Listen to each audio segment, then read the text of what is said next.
parte de lo que es la parte de reproducción, ¿no? Déjenme rápido, encuentro las diapos de esa.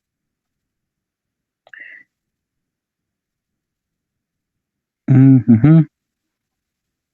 En esta parte de reproducción, pues ya uní todo lo que es tanto reproducción como un tema que venía acerca de cuidados de la salud, ¿no? Ya aquí está unido o está ya pegado todos estos temas. Entonces vamos a ver esta parte de aquí.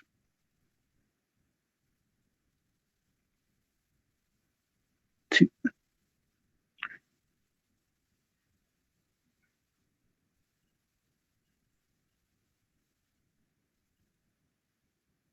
Vamos a empezar a ver esto, y ahí está. Esta parte de reproducción. Aquí vamos a ver que la reproducción, pues es un proceso biológico por el cual un individuo va a perpetuar su especie a través de formar otro individuo parecido a este, al cual le va a heredar o le va a transferir su información genética. Esto para que sus características de este individuo se conserven. Ay, qué bueno, apenas vamos empezando, Yomar. este, uh, de esta forma, pues este individuo puede ayudar a perpetuar su especie, ¿no? Los individuos somos seres efímeros, existimos un ratito, ya después nos morimos y desaparecemos, pero las poblaciones y las especies, esas perduran por muchísimo tiempo. Entonces, a la hora de que un individuo logra transferir sus características y estas se conservan dentro de la población, por ejemplo, pues en el caso de la evolución de que sean favorables para la supervivencia de los individuos, pues se van conservando. Después, con el paso del tiempo, pues se va perpetuando esta población. Entonces, la función de la reproducción es eso, mantener a los seres vivos, ¿no? O a las especies. Vamos a ver que la reproducción la podemos separar en dos grandes grupos. La reproducción asexual, la que tiene la A, asexual, y la reproducción sexual. La asexual es cuando a partir de un individuo, por diferentes mecanismos, solamente a partir de un individuo se crean otros. A partir de una sola célula, como una bacteria, se divide y van generándose nuevas células. Todos estos van a ser clones, van a ser copias de este individuo. Mientras que en la reproducción sexual va a ser que a partir de dos individuos de diferentes de la misma especie, pero de diferente sexo, estos dos individuos se van a unir, van a intercambiar su información genética y van a crear una descendencia que va a ser parecido a ellos, pero no va a ser exactamente iguales, ¿no? Primero vamos a empezar con la asexual, ¿no? En la reproducción asexual hay varios tipos de reproducción de este tipo. Déjame ver, porque aquí hay un error. Sí, chin, ya no se pasó. Ahorita voy a señalar un error que hay aquí, pero bueno. Eh, resulta ser que en la reproducción asexual hay varios tipos o varios medios, estrategias para hacer la reproducción asexual. Uh-huh. Vamos a tener estas, por ejemplo, que son la escisión. Aquí este proceso tiene varios nombres. Escisión, bipartición o división. O también fisión binaria. Fisión como cuando los átomos se dividen en las reacciones nucleares. Aquí, ahí está. Fisión, como la fisión nuclear. Uh-huh. ¿Dónde se dividen las células? Aquí, a partir de una sola célula, esta se divide, ajá, y quedan dos células a partir de la división, ¿no? Un como chiste que luego se hace, es que se dice que en biología, eh, para multiplicar dividimos, ¿no? Para multiplicar individuos los tenemos que dividir, ¿no? Y queda medio raro, ¿no? Los matemáticos siempre hacen como que ese chiste de que en biología dividimos para poder multiplicar, ¿no? Pues ya ocurre esta división y pues se van multiplicando las células, ¿no? De una sola que teníamos aquí, tenemos ahora dos.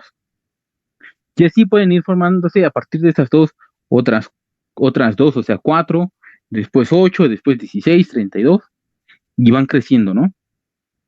La bipartición suele hacerse por parte de células que son bacterias. Las bacterias son las principales que hacen la escisión o división simple. Ujú. Hay otro proceso como por ejemplo la gemación. La gemación, aquí una célula madre, esta célula que tenemos aquí, lo que hace es que duplica su material genético y crea una pequeña bolita que se le va a llamar yema, así, yema, y esta yema que está aquí se libera, se va para allá y se comienza a desarrollar, ¿no? Y después esta yema va a crear otra célula grande, va a dividirse, va a crear su yemita y la va a lanzar, ¿no? En este caso, esto es división, o es reproducción asexual, porque todas son copias del original, de esta que tenemos aquí. Solamente el material genético se multiplicó y se multiplicó y se multiplicó, pero sigue siendo el mismo, no hay intercambio con otro organismo de esa especie. Entonces, todas son copias exactamente iguales de la madre. Mientras aquí no podemos distinguir cuál es la célula madre, porque se rompe a la mitad, aquí sí podemos ver, pues, cuál es la célula madre, cuáles son las células hijas, y las otras hijas y las otras hijas, ¿no? Este proceso es muy común en levaduras, pero también otros organismos, como plantas, como llegamos a ver, no plantas, no, ah, hongos, por ejemplo, levaduras, pero también varios animales hacen gemación. Aquí, una ayuda tanto para este examen como para otros si van a llegar a hacer, es que mm, les voy a subir un material que van a hacer un chorro de ejemplos de, bueno, bipartición no puedo ponerles mucho, ¿no? Porque nada más hacen bacterias, ¿no? Tal vez les pongo diferentes formas de cómo lo hacen, pero todas son división, ¿no?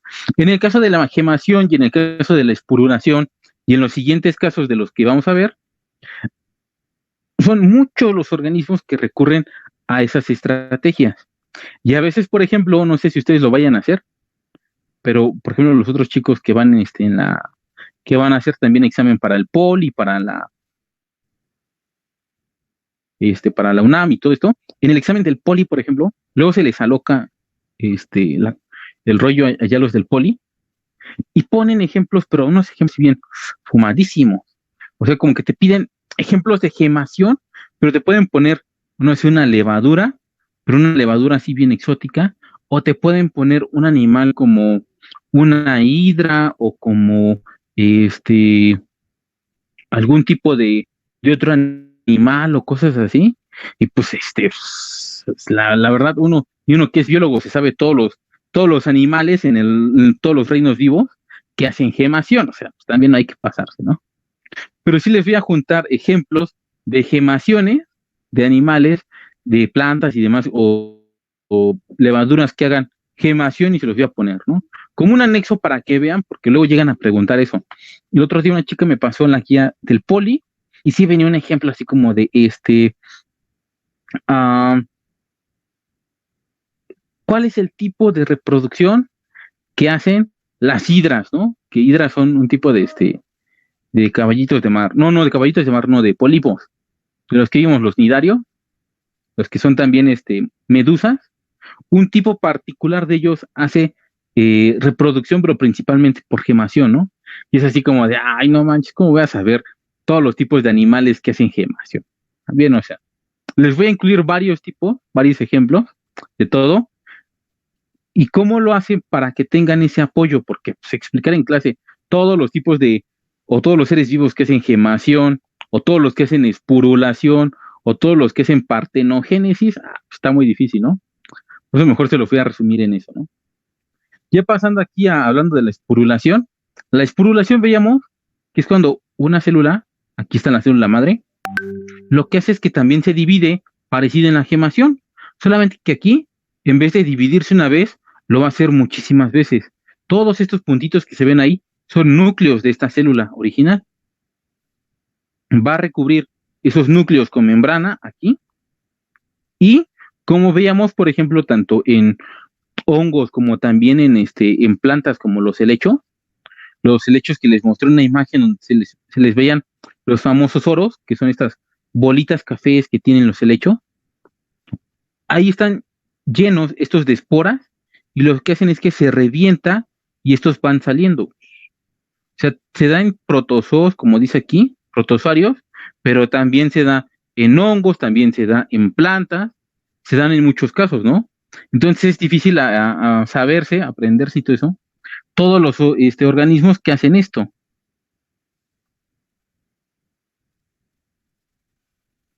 Entonces, pues poner todos los ejemplos de esporulación está muy difícil, ¿no? Ahora, aquí vamos a ver, ay, ya pasando más adelante, vamos a ver esto, lo que es la fragmentación. Resulta ser que muchos animales y plantas y otros organismos tienen la capacidad de la regeneración. Cuando esto pasa, no sé si ya lo había mencionado antes, sí, ¿no? Cuando vimos el reino, la diversidad de los seres vivos, les mostraba lo siguiente.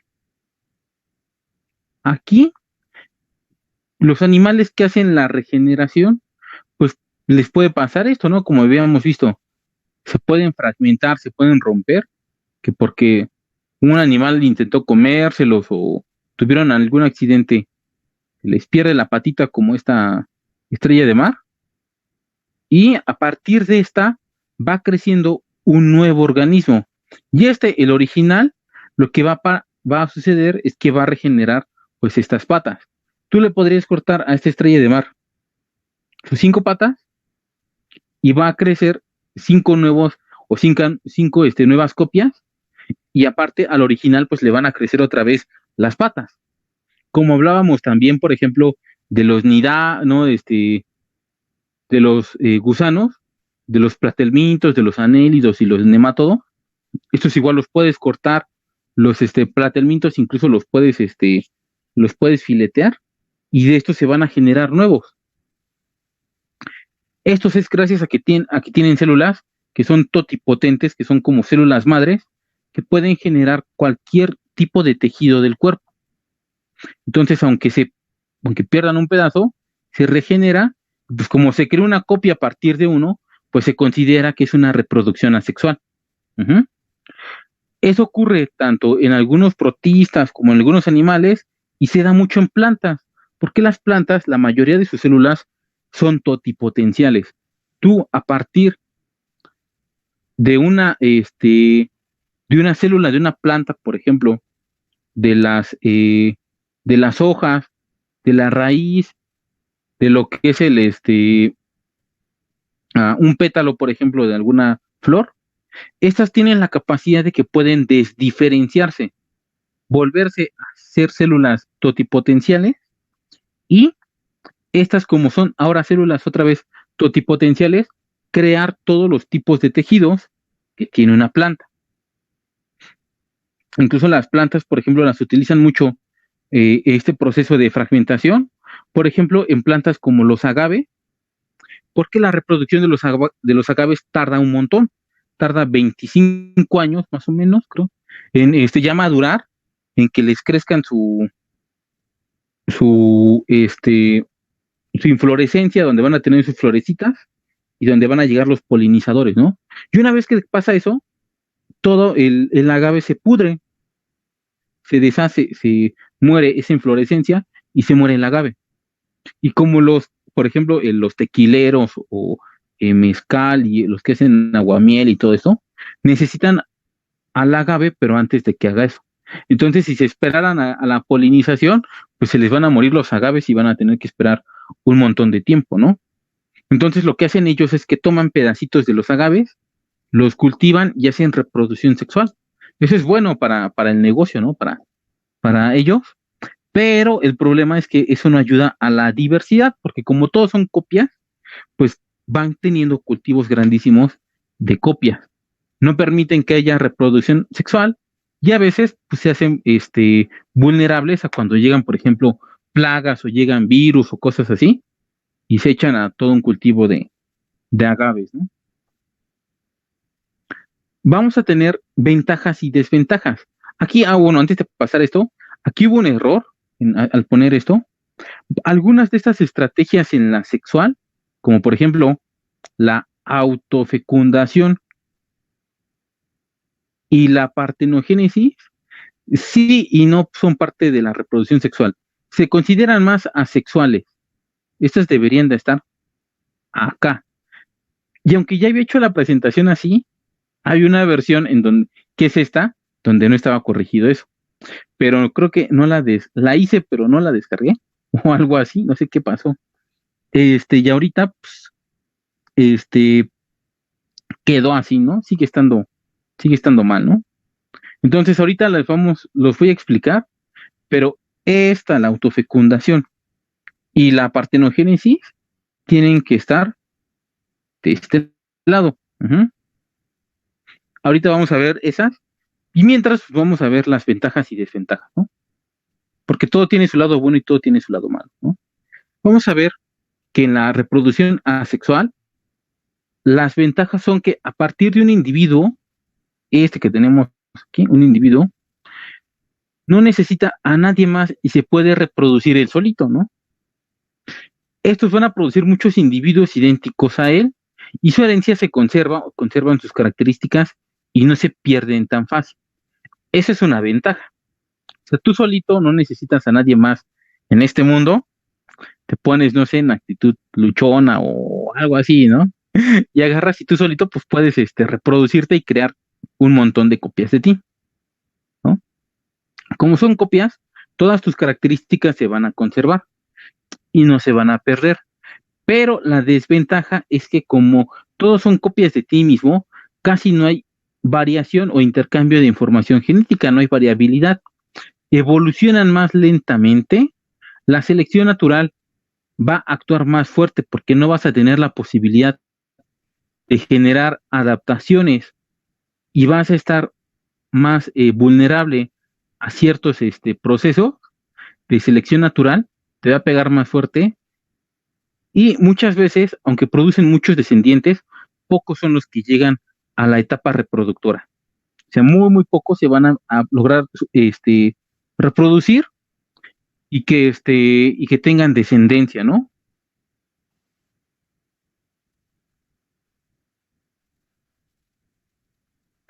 Ahora, eh, pasando a no, ¿quién es? Aquí es, a la reproducción sexual,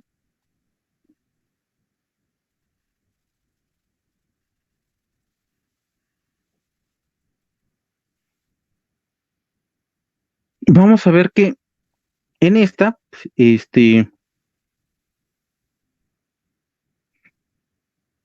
esta, vamos a necesitar dos individuos, ¿no? Aquí vamos a tener un hombre y una mujer, ¿no? Se aportan su información genética y pues se produce un nuevo individuo, resultado de esta combinación, ¿no? Pero también la reproducción sexual va a tener varias estrategias. Una cosa, por ejemplo, les había dicho que las bacterias se reproducen asexualmente, ¿no? O sea, las bacterias se copian, crean copias de sí mismos. Ujú. Pero las bacterias no son mensas. Las bacterias son bien, han tenido miles de millones de años para evolucionar, y lo que hicieron las bacterias es que desarrollaron un método para poder intercambiarse información genética, pero se siguen reproduciendo asexualmente. O sea, la reproducción asexual es para crear un montón de copias, pero aparte estos tienen estrategias para intercambiarse información. Las bacterias lo que hacen es que, por ejemplo, a partir del ADN, ellos tienen dos ADNs.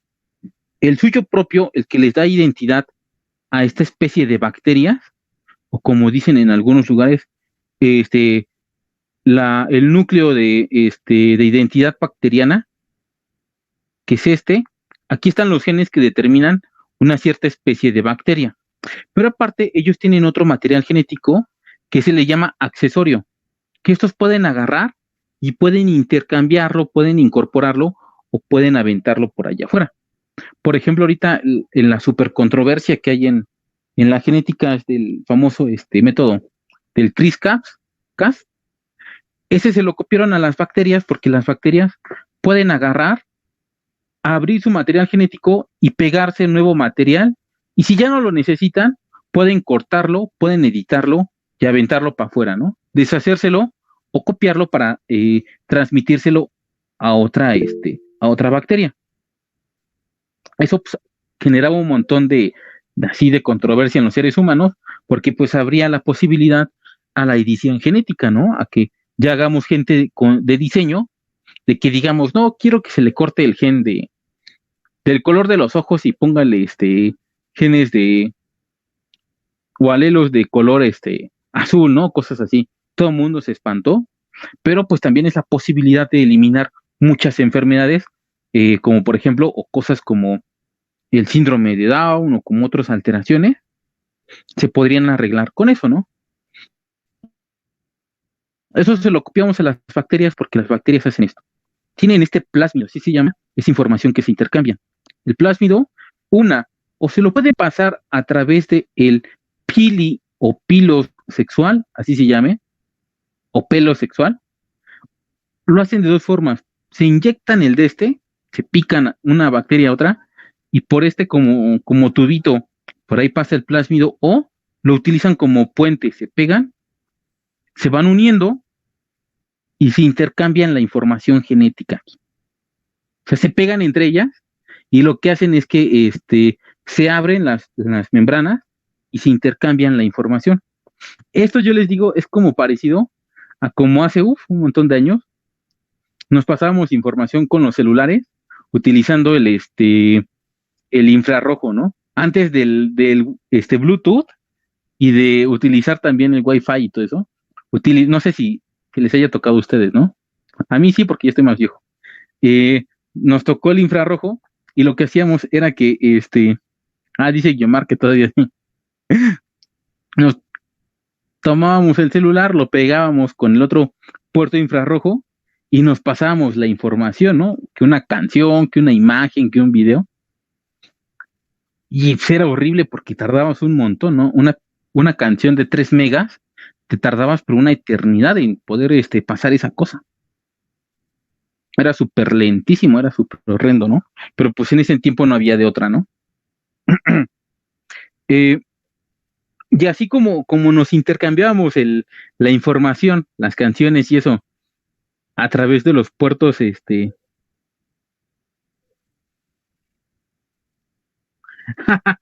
esta llamar, pasábamos las de Niga. Ajá, también las imágenes emo. Sí, yo creo que todas de ser más joven, Lluvia, porque a mí sí me tocó tener que pasar mi información por eso.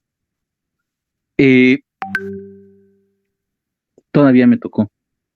Cuando iba en la secundaria y iba a pasar apenas a la prepa. Y ya se juntan y se intercambian aquí este material, ¿no? Ya se pasaron sus canciones y sus imágenes las bacterias y ya. Este método se considera que es un método parasexual porque es igual a la reproducción sexual, pero de que se intercambian información entre dos individuos, pero no te reproduces. Es un sistema análogo de transferencia de información. Por eso se llama paralelo a la reproducción sexual, parasexual. Este es uno, existen otros métodos, otros incluso son más curiosos, para pasarse información en las bacterias. Aquí, por ejemplo, tenemos la autofecundación. Les digo, tiene que ir en la reproducción asexual, porque esto ocurre de esta forma. En los individuos que presentan el hermafroditismo, recordemos que el hermafroditismo es cuando un individuo tiene ambos órganos sexuales, masculinos y femeninos en él. No es como nosotros, ¿no? Que o somos hombres o son mujeres, ¿no? Sino que aquí ellos tienen ambos.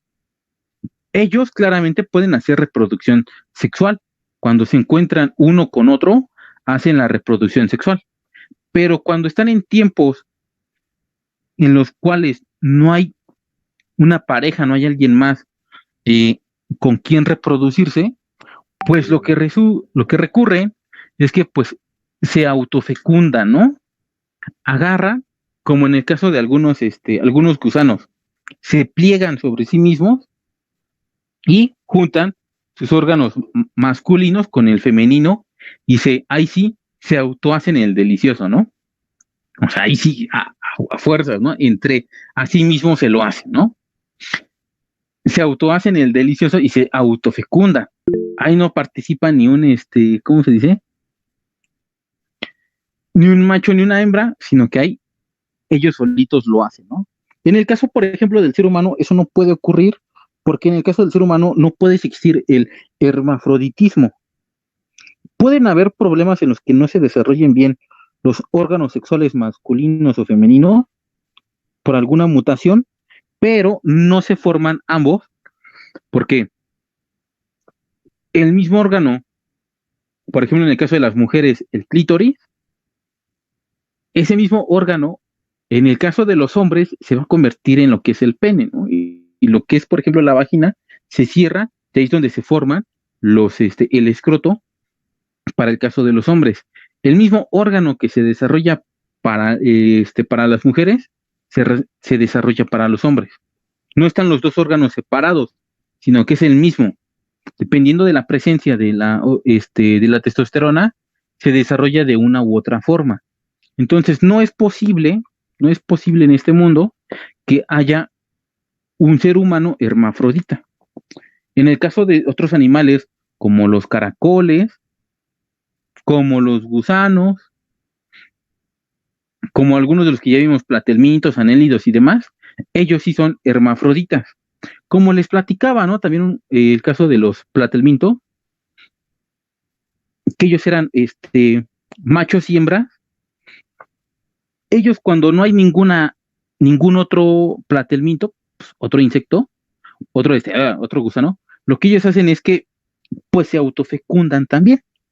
Pero cuando se encuentran a otro, ahí comienza la lucha porque les decía, cuando ven a otro platelminto, en algunas especies, se pelean entre ellos porque tienen su órgano reproductor y si uno pica al otro, lo pica, este individuo lo que va a hacer es que va a soltar sus gametos masculinos y el otro va a tener que asumir el rol de la hembra, al que picaron.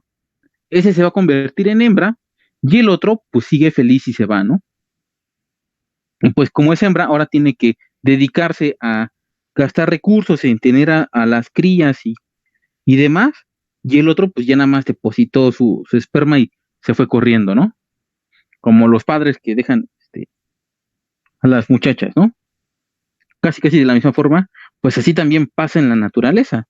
Entonces, cuando se ven uno u otro gusano de mar, platelmintos, pues tiene una pelea así casi titánica, porque pues, ninguno quiere convertirse en la hembra, ¿no? Pero pues alguien tiene que asumir ese rol, y ahora sí que pues el que pierde es el que pica, ¿no? La naturaleza bien salvaje, ¿no? En otra estrategia está la partenogénesis. Aquí, también se le podría considerar un método asexual por lo siguiente. Ujú. En la reproducción asexual de la partenogénesis, aquí va a ser muy curioso dependiendo de la especie, ¿no? Aquí aplicamos el clásico de los biólogos, dependiendo de la especie. La partenogénesis es cuando se desarrolla un individuo a partir de uno de los óvulos de la hembra que no han sido fecundados. Ujú. Pero cómo ocurre esto depende de las especies. Por ejemplo, en en los insectos sociales, como las abejas, estas siempre producen macho cuando su óvulo se desarrolla sin fecundar. Este va a dar lugar a una abeja obrera, que todas son machos. Pero cuando hay fecundación, cuando un macho o una obrera fecunda a una reina o a un zángano que también son hembras, ya se completa por fecundación el número de cromosomas. Aquí fíjense cómo aquí dice que este es 32 y este es 16. Como un óvulo nada más tiene la mitad, tiene 16, se forma un macho. Pero cuando se fecundan, cuando un macho y una hembra cruzan sus células y ahora son un organismo diploide, se genera una hembra. Solamente así se genera. Los machos pueden, las obreras, en el caso de las abejas, pueden existir un montón, pero solamente se van a generar hembras, como en el caso de los zánganos, por esto, o en el caso más especial de las reinas, también por esto, pero un caso muy particular, ¿no? Otros animales también hacen partenogénesis, por ejemplo, los, los tiburones. Varias especies de tiburones, también cuando hay una reducción en la población de machos, lo que hacen es que desarrollan uno de sus óvulos y este individuo va a crecer como una hembra, pero pues este como hembra va a tener más posibilidades de encontrar después a otro macho, ¿no? Y está el caso muy particular.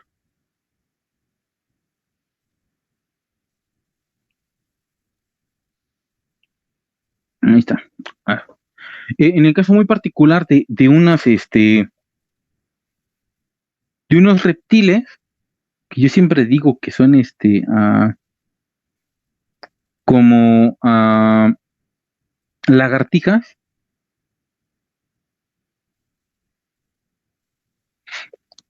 y resulta que estas lagartijas, por ejemplo, no son lagartijas, ¿no? Son otras cosas.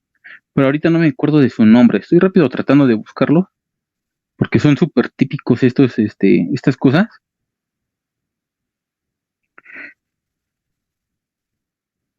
Ah, pero pues, luego no las encuentro. Resulta ser que estos tienen la siguiente característica. En esa población de estos animales ya desaparecieron todos, pero todos los machos. Ya no hay machos en esa especie. Todos por algún motivo, no se sabe pues exactamente por qué, todos se desaparecieron, todos se extinguieron. Solamente quedaron lo que son las hembras, y las hembras se reproducen por reproducción asexual, por partenogénesis. Entonces, a pesar de que ya desaparecieron los machos, siguen existiendo estos, esta especie, porque las hembras se siguen reproduciendo asexualmente y siguen creando más y más y más y más y más de ellos. Ujú. Eh, pero, pues el problema es que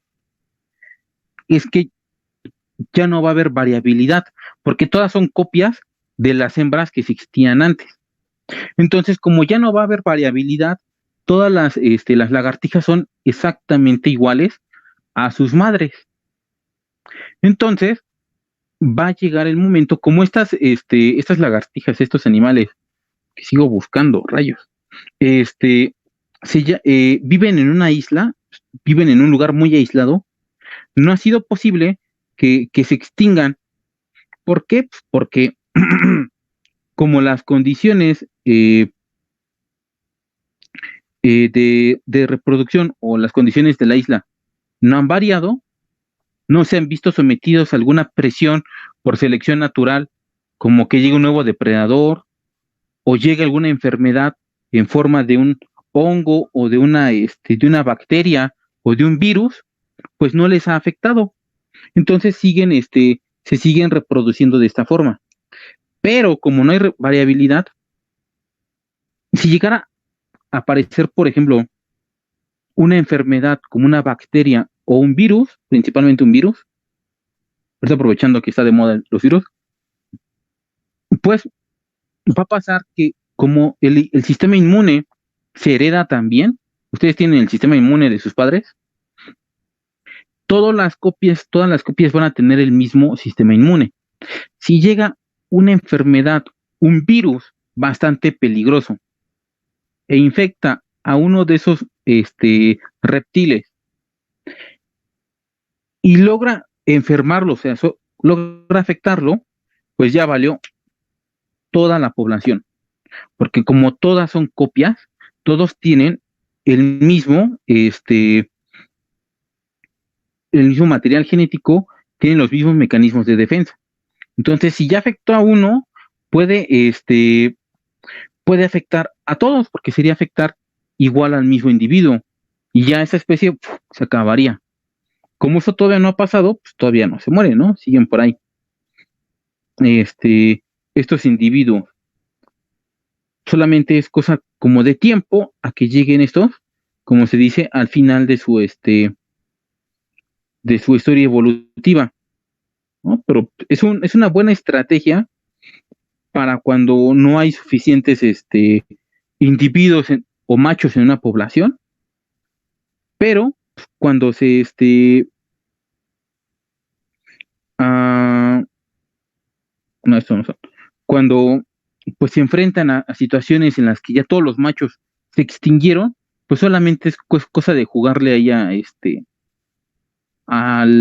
pues jugarle al bueno en la naturaleza, porque esta especie eventualmente se va a morir, van a desaparecer porque necesitan a los machos, quieran o no, para que haya variabilidad genética. Ujú. Entonces, pues vamos a ver que ya las encontré. Uf, tiene un nombre bien feo. Se llaman Nemidophorus. No, estos no son. Es que hay un montón, pero hay unos en particular que sí son así.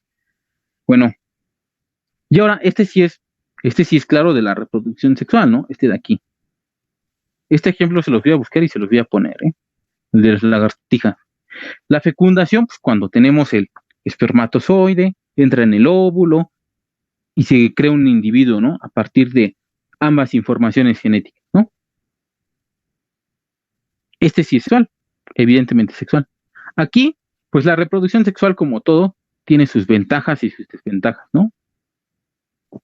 La ventaja, pues hay mucha variabilidad, ¿no? Un montón de variabilidad.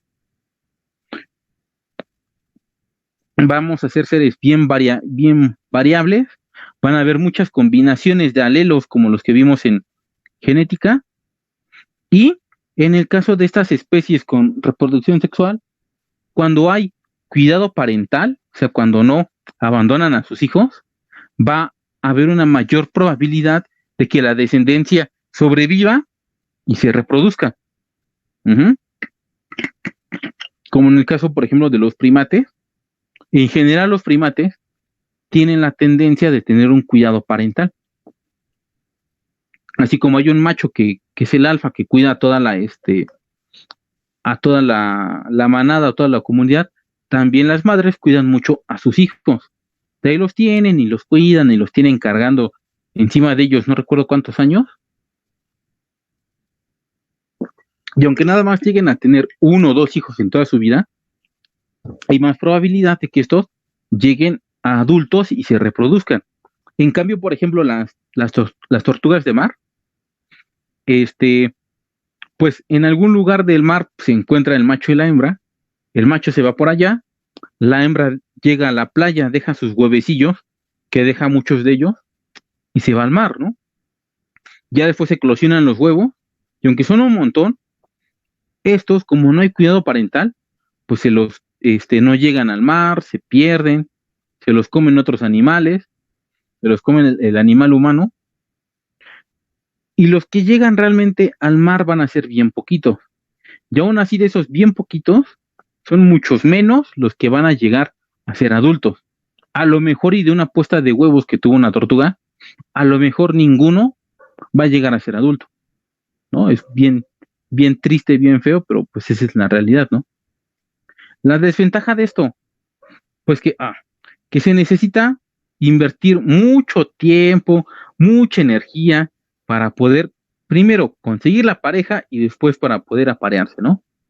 En el caso, pues, del ser humano, pues, le invertimos desgaste, psicológico, económico y demás, Ahí yo siempre les digo, cada quien habla como le ha ido. eh, y pues en el caso pues, del ser humano es más desgastante, ¿no? Y en los demás seres vivos, pues porque tienen que buscar la pareja. En el caso de muchos animales, que tienen que cortejarla, que tienen que hacerle bailes, que le tienen que, se tienen que pelear con otros machos, que tienen que hacerles regalitos. Por ejemplo, hay unos pececitos que le regalan a la hembra, la piedrecita como la más bonita y van y le hacen ese regalo, ¿no? También, algunos insectos, creo que eran unas arañas, cazan a una presa y se la van a dejar a la hembra ¿cómo le dicen? Como regalo nupcial. Así como te entrego mi piedrita, ¿no? O te entrego mi, este, mi mariposita para que te la comas, ¿no? Y esto, pues, es un desgaste energético muy grande. También, por ejemplo, había unos peces, creo que eran los famosos guppies, que estos los que hacían era que eh, se acercaban a los depredadores en presencia así de la hembra y los provocaban, casi casi, dejaban que se los comieran para que en el último momento se escapara y así demostrar su valor, ¿no? Y estos que demostraban mayor valor enfrentándose a los depredadores, pues tenían más éxito reproductivo. Claro que ahí te puede jugar mal y el depredador de verdad te alcanza y pues ya, valiste, ¿no? También pues hay que desarrollar estructuras muy complejas que gastan mucha energía para poder reproducirte o también pues, para cortejar. Por ejemplo, existía el caso de eran unos renos, pero eran unos renos o alces, creo, eran alces de Irlanda, allá Irlanda, arriba de Europa. Eh, Estos se extinguieron porque las hembras tenían la preferencia de los alces, no, que eran renos, no, alces que tenían las crestas más grandes. Mientras más grandes tuvieran las crestas, más se veían atraídas las hembras. Pues lo que pasó fue que hubo un desgaste porque pues los machos cada vez sobrevivían los que tenían las crestas más grandes, ¿no? Entonces la selección ahí sexual hacía que los machos tuvieran las crestas cada vez más y más y más y más y más grandes para que para que pudieran ser atractivos para las hembras. Entonces hubo un punto en el que la especie se alteró tanto por esta selección que existía, que habían machos que tenían unas super crestas así súper enormes, pero su cuerpo se desgastaba mucho para producir esas crestas. O sea, se enfermaban, se malnutrían porque su cuerpo invertía todo en crear esas crestas enormes. Y ya después no servían para defenderse de otros animales o para pelearse entre ellos, porque la función principal de la cresta era pelearse con los machos, tanto de la especie como también pelearse con depredadores. Entonces, como ya no servía para eso, estaban débiles, estaban cansados, estaban enfermos y tenían un superpeso en la cabeza, los machos se murieron todos, como el de la partenogénesis. Solamente que en este caso, pues las hembras no tenían la capacidad de hacer partenogénesis. Entonces lo que pasó fue que ahí la especie poco a poco empezó a decaer, se murieron todos los machos y pues al final también, eventualmente por vejez, pues se murieron todas las hembras y se extinguió esa especie. Y esa es de las pocas especies que los seres humanos hemos podido ver cómo se extinguía. Entonces se tiene bien documentado el cómo se extinguieron, ¿no? Bueno, y se extinguieron y no fue nuestra culpa, porque eso también, ¿no? También se da. Es como aquí en los humanos que las mujeres les gustan los hombres más altos. Imagínense que cada vez existieran hombres cada vez más altos, no sé, de 3 metros, pero por estar tan alto se debilitara su cuerpo y pues eventualmente todos los hombres se mueren y las mujeres se quedaran solas, ¿no? Y ya pues, al final se extingue la especie, ¿no? Más o menos como si pasara eso, ¿no? Ahora ya pasando, dejando atrás las estrategias, vamos a empezar a hablar de lo que es el ciclo celular. En el caso del ciclo celular, vamos a ver que este es el ciclo de vida que tienen las células. Ya cuando le suba la presentación de esto, ya va a ser la que sí está bien, ¿no? No con estas cosas. Es el ciclo de vida de la célula. Una célula agarra, nace, hace sus funciones, pasa por estas fases, y al final se tiene que dividir, ¿no? Que es cuando hace la reproducción. No muere, pero sí, sí se divide y otra vez empieza el ciclo de vida, ¿no? Esto es principalmente en las células de nosotros, pero pues también se podría aplicar a las bacterias y demás organismos unicelulares, ¿no? Vamos a ver que aquí básicamente lo podemos dividir en dos fases, ¿no?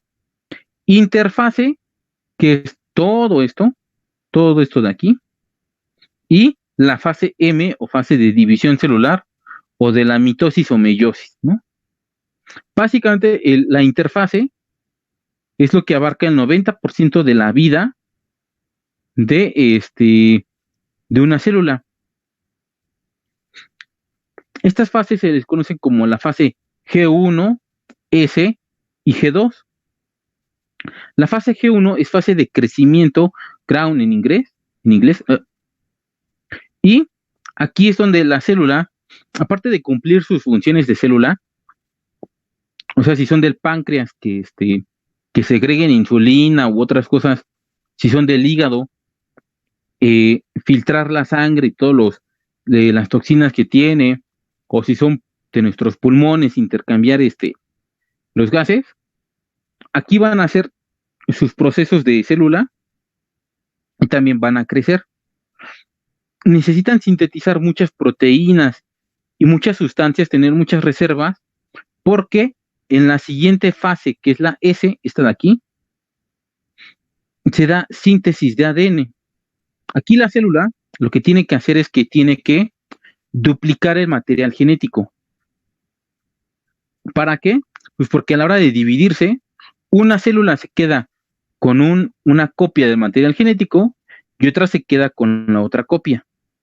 Por eso, tiene que prepararse desde una fase antes, empezar a juntar materiales y energía para que aquí en esta fase va a replicar el ADN y va a entrar en la segunda fase G o segunda fase de crecimiento.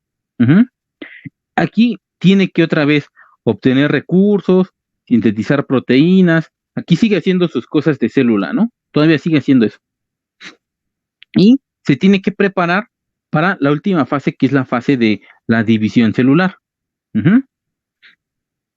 Este es un ciclo de vida, pero las células en cualquier momento, en varios puntos de este ciclo, pueden interrumpirlo, como por ejemplo, cuando acumulan errores, cuando acumulan mutaciones en su material genético. Hay puntos de revisión que tiene la célula para ver si el material genético está bien, si está mal, repararlo, y cuando no pasa esto, cuando el ADN está muy mal, pero así de en serio está muy mal, tiene muchísimas mutaciones en lugares muy importantes, pues entonces la célula tiene que parar todo el ciclo y hacer la famosa apoptosis. ¿Dónde está? Aquí está. No se ve, ¿verdad? Según yo, no se ve. Este sí se ve mejor, ¿no? Vamos a ponerle aquí, la famosa apoptosis.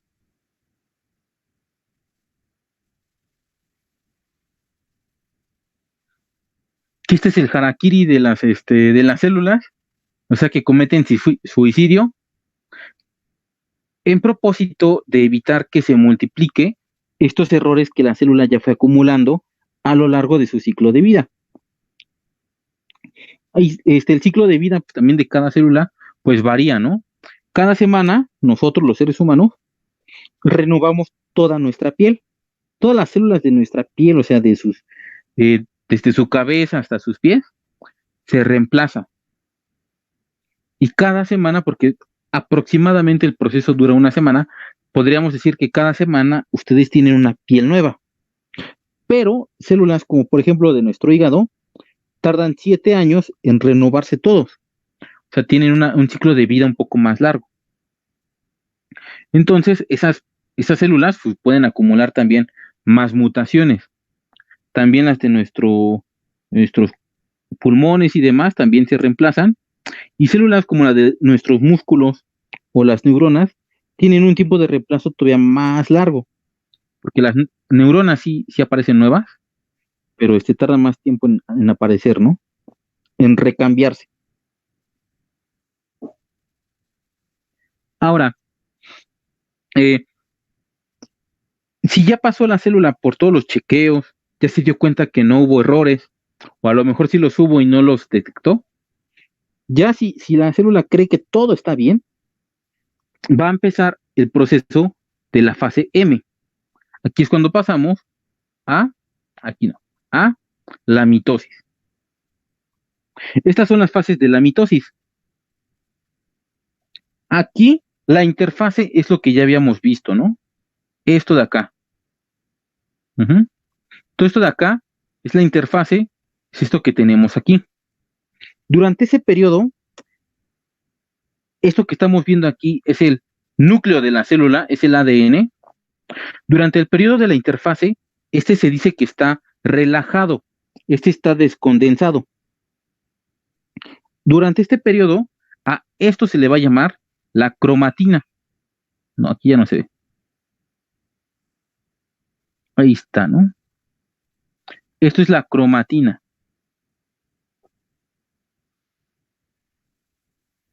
Este de aquí. Ujú. Chin. Sí, se quitó la presentación. No sé por qué, pero así ha estado pasando.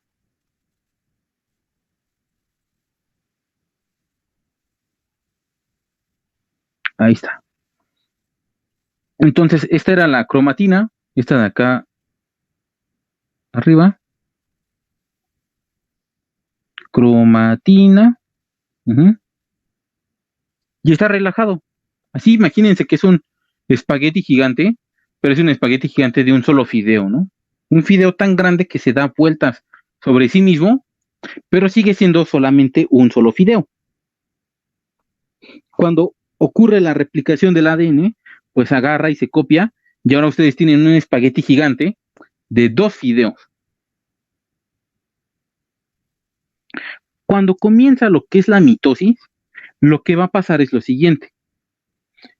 El ADN en la profase se tiene que condensar aquí. Ujú. Se tiene que condensar en los cromosomas. Por eso yo cuando les hablo, por ejemplo, de los cromosomas, siempre les digo que estas cosas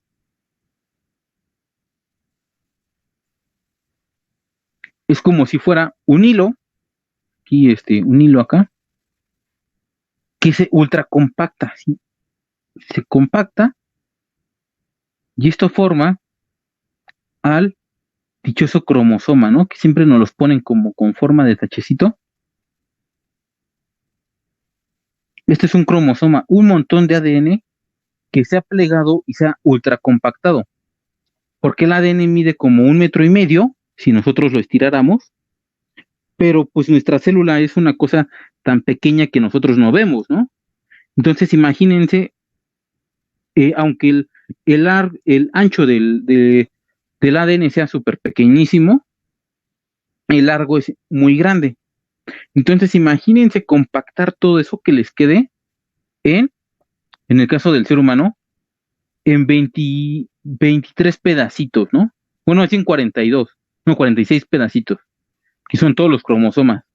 Tienen que enrollarlo de tal forma que 46 pedacitos quepan dentro de una sola célula.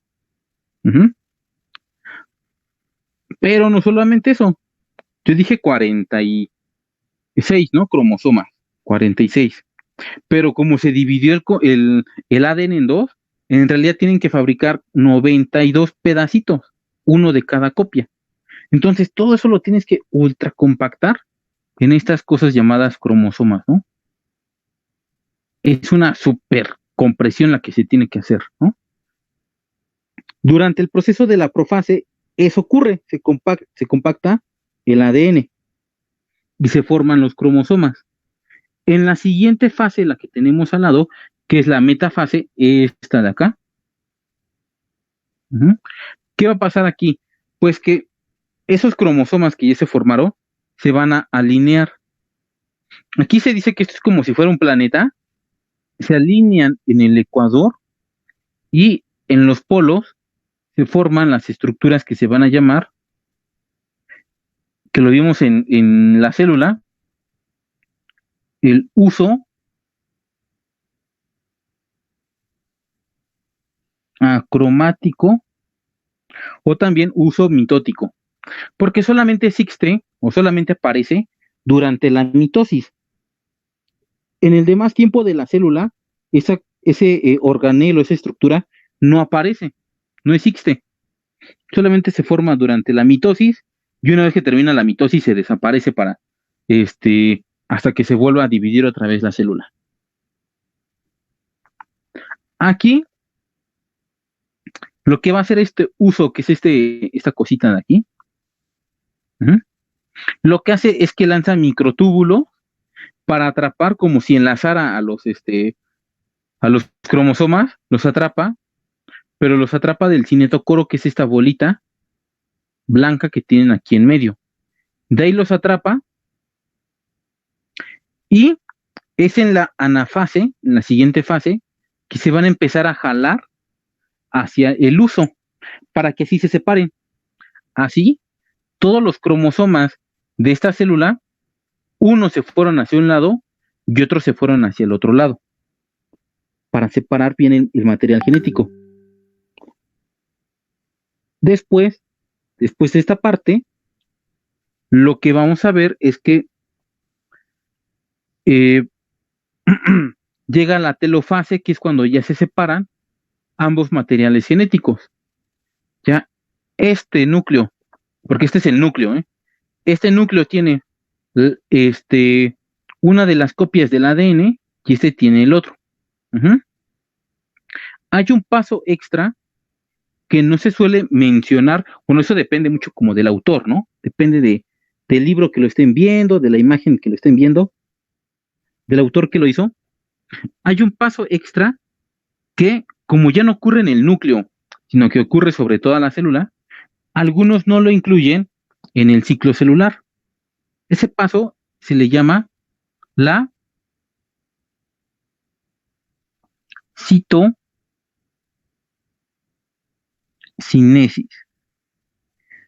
Así, la citocinesis es cuando la célula lo que hace es que la célula se comienza a ahorcar a sí misma.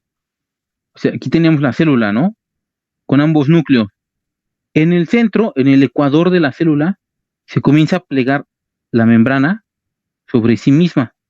Entonces se comienza a ahorcar y se comienza a separar hasta el punto de que se ahorque tanto que se fragmenta y se parte en dos. Está así y está así. Y se separan. Entonces, como este proceso ya no ocurre en el núcleo, sino que ocurre sobre toda la célula, algunos autores no lo incluyen en el ciclo celular, porque dicen así como de, no, el ciclo celular es lo que ocurre en el núcleo, ¿no? Y eso ocurre afuera. Entonces, eso es otra cosa, ¿no? Y otros sí dicen, no, pues también es parte del núcleo porque, pues, bueno, no es parte del núcleo, es parte del ciclo, porque pues ya es cuando se separa todo, ¿no? Es cuestión de definiciones, pero así lo van a ver en varias imágenes, ¿no? Que aparece la citocinesis y en otros no aparece, ¿no? ¿Cuál es la función de la mitosis? Esta es una versión análoga, una versión parecida a la bipartición, porque se generan dos células hijas idénticas. Aquí el propósito de la mitosis es multiplicar las células, ¿no? Multiplicarlas por división, ¿no? Como dicen los matemáticos. Las multiplicamos por división y aumentamos el número de células o lo mantenemos. Aquí en la vida, lo que pasa es que este es por ejemplo, el número de células y este es el tiempo. Uh-huh. Este es el tiempo de que ustedes van a vivir. Uh-huh. Entonces va a pasar lo siguiente. Ustedes nacen a partir de una célula, a partir de una sola, y van a multiplicar su número de células, ¿no? Al principio es así bien, súper exponencial, después va como que decreciendo un poco y alcanzan el máximo de toda su vida, ¿no? Cuando dejan de crecer, que ya más o menos a la edad que tienen ahorita ya todos han dejado de crecer, ¿no? Hay casos extraordinarios de gente que sigue creciendo todavía después de los veintitantos, pero pues son gente rara, ¿no? Son casos extraordinarios.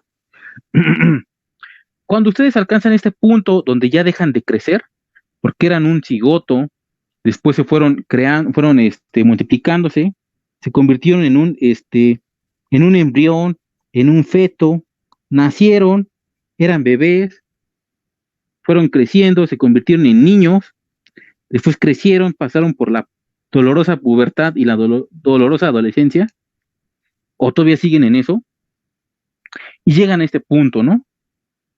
Y después lo que va a pasar aquí es que aunque ya no crecen, siguen manteniendo el número de células. No puede decrecer, o sea, no pueden de repente amanecer mañana y que les falten 10 millones de células, ¿no? Porque pues, perderían, no sé, media cabeza o perderían un brazo o algo así, ¿no? Tienen que mantenerse el número de células que tienen.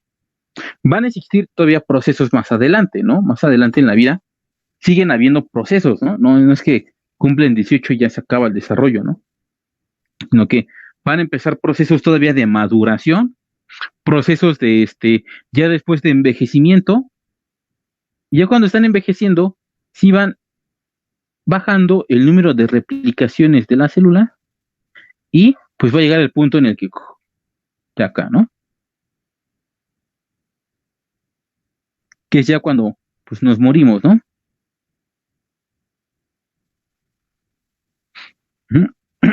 Ya cuando pasa esto, pues es cuando ya alcanzamos el punto final, ¿no? Pero la mitosis debe de propiciar esto, este crecimiento de células, uh-huh, y después el mantenimiento de esto. Ya cuando falla, pues es cuando comienza a decrecer, ¿no? Pero ese es el propósito de la mitosis. Uh-huh. Por eso todas las células que se generen van a ser células hijas, porque tienen que ser iguales. Estas ocurren en las células, se dice que son somáticas. ¿Cuáles son las células somáticas? Pues son todas las células de nuestro cuerpo. Somas es cuerpo. Uh-huh. Ah, caray. Somas es cuerpo, pero lo que va a pasar, ahí está, es que estas células tienen una excepción.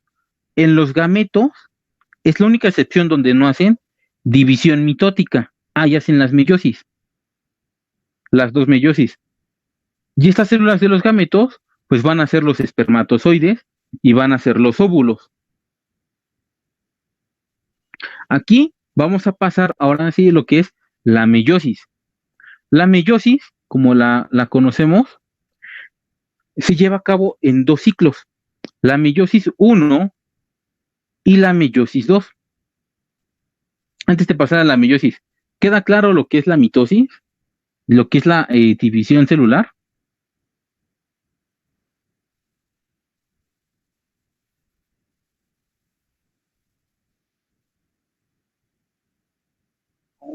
Ay, perdón.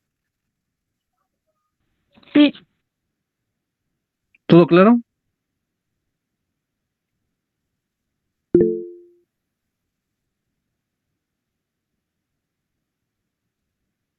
Entonces vamos a pasar ahora sí a la mitosis, a la meiosis más bien.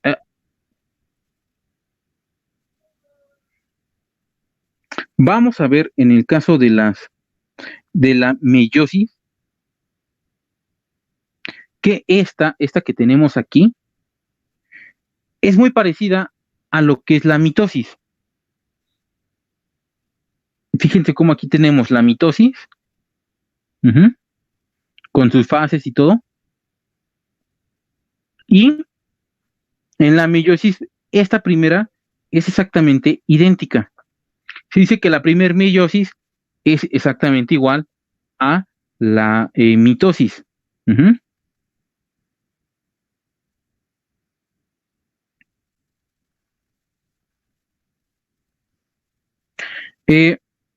Aquí, porque al principio de la meiosis, el propósito es el mismo que de la mitosis, multiplicar las células.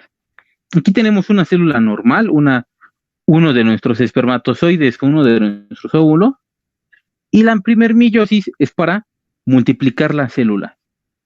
Después, en la meiosis 2, que aquí fíjense, aquí se llama esto profase 1, metafase 1, anafase 1, telofase 1, pero acá abajo es el mismo proceso, pero le ponemos profase 2, metafase 2, anafase 2, telofase 2, ¿no? Pues resulta que en esta primera parte, lo voy a señalar aquí, esto es igual a la mitosis, ¿no? A la mitosis. Pues bueno, en esta segunda parte lo que va a pasar es que aquí se van a disyuntar o se van a disgregar los cromosomas. Recordemos que el ser humano tiene 46 cromosomas. Estos en nuestras células de nuestros gametos, en nuestros espermatozoides y en nuestros óvulos, o en los óvulos de las mujeres, vamos a tener solamente 23 cromosomas, porque a la hora de que estos se unan, se unen y se suman ambos 23 y se restablece este número de 46, ¿no? Ahí está. Se restablece este número de 46 y se forma un cigoto. Pues bueno, el propósito de la segunda meiosis, esta de aquí, es empezar a disgregar los cromosomas. Por eso aquí fíjense cómo aquí tenemos los tachecitos, ¿no? Los cromosomas. Aquí seguimos teniendo estos y se separan en esta célula. ¿Mm? Y acá abajo lo que pasa es que ahora estos se separan otra vez, pero a la hora de que se separan, quedan con con un pedacito de tache, ¿no? Como que lo parten el tache a la mitad y se quedan con un pedacito aquí y otro pedacito acá. Esto representa cómo se rompe a la mitad la cantidad de cromosomas y ya solamente quedan, en el caso de un ser humano, cada célula va a tener 23 cromosomas. Esta tiene 23 y esta tiene 23. Esta tiene 23 y esta 23. Y ya después se separan. A través de este proceso, no solamente multiplicamos las células y también disgregamos, o sea, disyuntamos los cromosomas, sino que también vamos a producir una mayor cantidad de estas células haploides o células de los gametos. Ujú. Ahí está.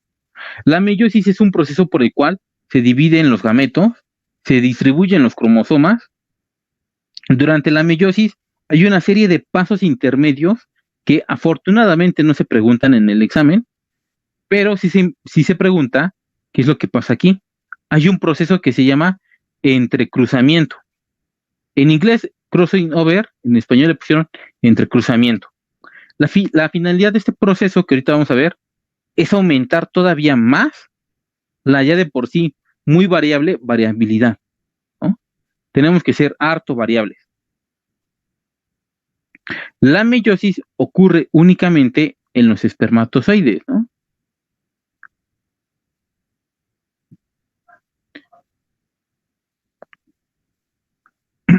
Vamos a ver aquí lo que es el crossing over.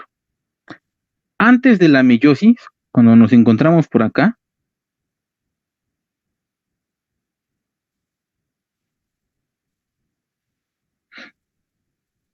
cuando nos encontramos en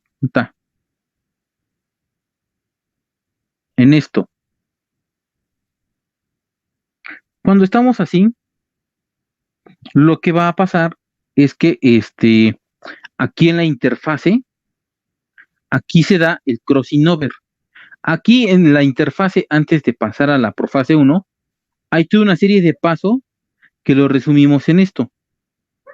Ahí los cromosomas que están en pares, nuestros 23 pares de cromosomas, uh-huh, estos se acercan entre ellos y se intercambian información genética. Vamos a considerar que, por ejemplo, este cromosoma de nuestra información genética, nuestra de nosotros, recuerden que nosotros somos el producto de nuestros papás y nuestras mamás, ¿no? Vamos a suponer que este cromosoma ustedes lo heredaron de su papá y este de su mamá, ¿no?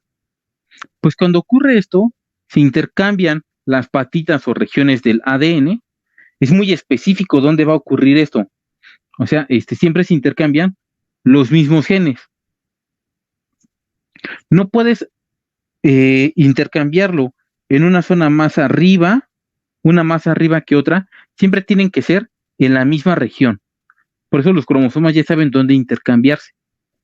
Se intercambian la información y miren, un cromosoma que era de su papá, ahora tiene un pedacito de la información de su mamá.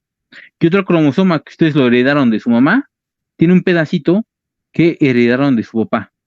Y así aumenta la variabilidad genética, porque vamos a suponer que estos cromosomas después más adelante se separan en la meiosis. Este cromosoma lo va a tener un espermatozoide y este lo va a tener otro.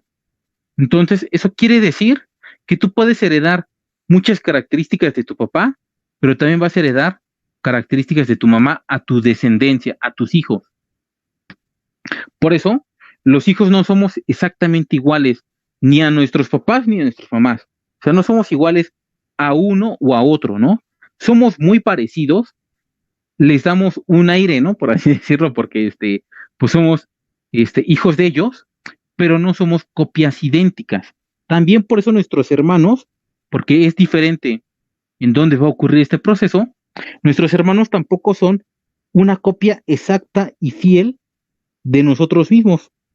Solamente que fuéramos gemelo, o sea, que ustedes tuvieran un gemelo así, gemelo, porque el cigoto a la hora de multiplicarse se dividió de más y se separó, y entonces tienen el mismo material genético, ahí sí, ¿no? Ahí sí se da. Pero si sus papás tienen, por ejemplo, 10 hijos, como antes, ¿no? Como antes tienen 10 hijos, estos 10 hijos van a ser diferentes. Se van a dar un aire porque son hermanos, porque son parecidos entre ellos, pero nunca vas a tener un hijo y a los, no sé, a los 8 hijos se te repite el mismo, ¿no? Suena chistoso, pero pues sí, ¿no? No se te vuelve a repetir un hijo porque, aunque tú estás teniendo hijos con la misma persona, las combinaciones, las variaciones que pueda haber en esto pueden ser siempre diferentes. Entonces, eso aumenta todavía más la ya de por sí variabilidad que tenemos los seres vivos, ¿no? Por reproducción sexual.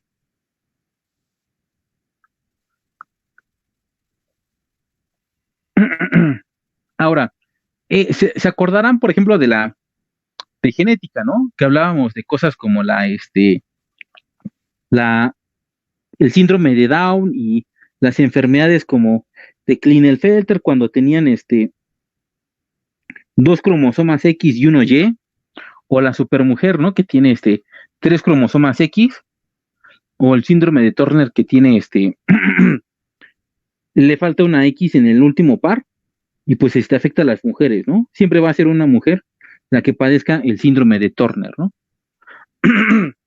Pues ocurre esto. Ese tipo de alteraciones pasa por culpa de la meiosis, ¿no? Aquí ya encontramos el culpable de todo esto, ¿no? Si le van a echar la culpa a alguien por un niño con síndrome de Down o algo así, échenle la culpa a la meiosis y no le echen culpa a las personas, ¿eh? Es porque durante el proceso de la meiosis, sobre todo de la meiosis 2, no se disgregaron, no se disyuntaron bien los cromosomas. Hubo una no disyunción o no disyunción completa de los cromosomas. Y por ese proceso de no disyunción de los cromosomas, es que nacen personas o aparecen personas que tienen 3 cromosomas o que les falta uno Porque, ay, perdón, porque no se disgregaron bien en esto. De ahí viene el problema. Por eso es como muy impresionante, eh, pues muy curioso que se dé mucho el síndrome de Down, porque justamente en el par 23, ay, perdón, se agrega un cromosoma extra. Puede ser un cromosoma extra o puede ser un fragmento de este, pero es como mucha casualidad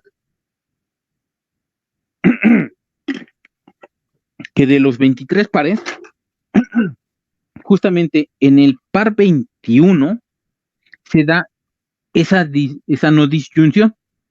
O sea, podría suceder en el par 1 o en el par 3 o en el par 5 o en el par 17 o en el par 11 o qué sé yo, ¿no? Pero no se da. Donde más cae ese problema es en el par 21, ¿no? Entonces es así como de, pues, ¿cuál es tu problema, no? ¿Cuál es el problema con el par 21? Que siempre cae ahí la trisomía del par 21. No sabemos, pero pues es curioso, ¿no? Ahora vamos a hablar acerca de las células haploides y diploides, ¿no?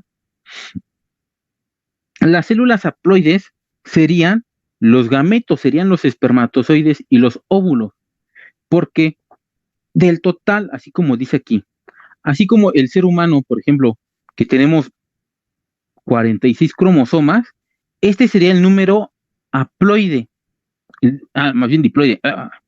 El 46 sería el número aquí, diploide. Ujú. Y los 23 cromosomas de cada uno de nuestros espermas y óvulos serían las células haploides. Aquí, esto de haploide significa que para una cierta especie, ujú, en sus gametos van a tener una determinada cantidad de cromosomas. En el caso del ser humano, pues una célula haploide tiene 23, ¿no? Y las células haploides son estas, son los gametos. Los diploides serían las demás células de nuestro cuerpo que tienen 2N, que tendrían en este caso 46, 23 por 2. Uh-huh. Y ese es el total de cromosomas que debe de tener una célula normal nuestra de nuestro cuerpo.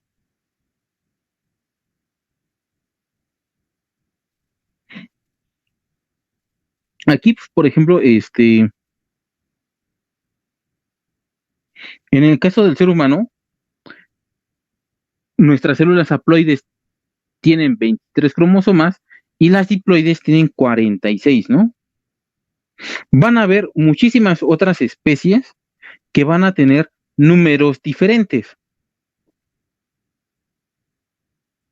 Por ejemplo, a gallos y gallinas, tienen ellos como número, como número diploide, uh-huh, un gallo tiene 78 cromosomas, 78. Entonces, si partimos 78 entre 2, tienen 39 como sus células haploides, estas de acá. Muchas especies tienen números diferentes y hay otras que tienen números parecidos. Por ejemplo, los perros también tienen, y eso me refiero a los perros salvajes, o sea, no perros domésticos los que tenemos en casa, sino perro salvaje, tienen 78 y los domésticos, los perros domésticos también tienen 78. Las tórtolas, esos pajaritos que luego vemos por aquí en la ciudad, grisecitos con su colita larga, las tórtolas también tienen 78 cromosomas. Pero, por ejemplo, ah, ¿qué animal? Por ejemplo, los caballos tienen 64. 64 sería su número diploide y 32 sería su número haploide. A esto se refiere con haploide diploide. En el examen luego muchas veces les ponen, por ejemplo, si una célula tiene tantos cromosomas, ¿cuál sería su número haploide, no? Les ponen este tipo de números. Si ustedes se saben que cuando les dicen diploide es igual a 2N, si te dicen, por ejemplo, este individuo tiene 88 cromosomas, de puro ejemplo, no sé si haya uno con 88. Entonces, ustedes lo único que tienen que hacer es 82 entre 2 tiene 44 como células haploides. Ujú. O si les dan las células haploides y les piden que ustedes den el número diploide, pues simplemente aquí multiplican por 2. Ujú. Y así ustedes pueden determinar este número, porque así es lo que se utiliza para hacer el examen, ¿no? Que ustedes pongan números haploides y diploides de una cierta célula que ustedes les dan. Si tienen suerte, pues les dan la humana, y esa pues, ya se la saben. Y si tienen mala suerte, pues les ponen cualquier otro animal, ¿no? Pero sabiendo hacer esto, nada más una multiplicación y una división, ya con eso tienen para poder resolver todo tipo de preguntas de este tipo. Ujú. ¿Queda claro lo que es una célula haploide y una diploide?